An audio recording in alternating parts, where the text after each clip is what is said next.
Assalamualaikum dan salam sejahtera anak-anak semua.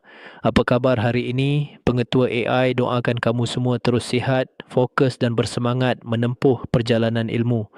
Kita kini berada dalam episod ke-7 cabaran 100 hari motivasi tanpa henti. Anak-anak yang pengetua kasihi.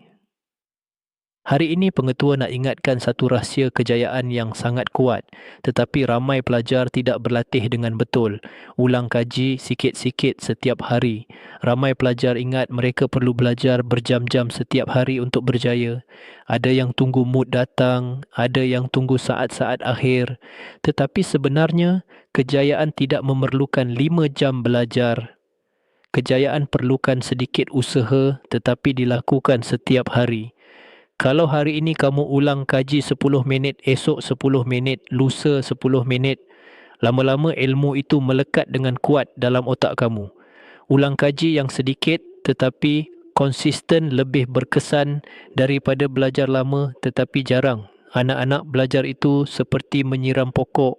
Kalau siram sekali sekala, pokok kering. Tapi kalau kamu siram sedikit setiap hari, pokok itu membesar kuat dan segar. Begitu jugalah hati dan minda kamu, ia perlukan titisan ilmu, bukan banjir ilmu. Cuba bayangkan, jika setiap hari kamu habiskan hanya 2 halaman, sebulan nanti kamu sudah menyiapkan 60 halaman tanpa rasa terbeban. Itulah kekuatan usaha kecil yang berulang-ulang. Hari ini pengetua cabar kamu semua, mulakan dengan 10 minit. Ulang kaji selepas maghrib atau sebelum tidur.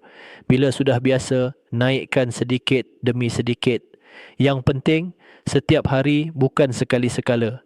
Ingat anak-anak, kejayaan bukan milik orang yang belajar paling lama, tetapi milik orang yang paling konsisten. Akhir sekali, jika pesanan ini bermanfaat, subscribe channel Pengetua AI di YouTube untuk motivasi setiap hari sepanjang 100 hari ini.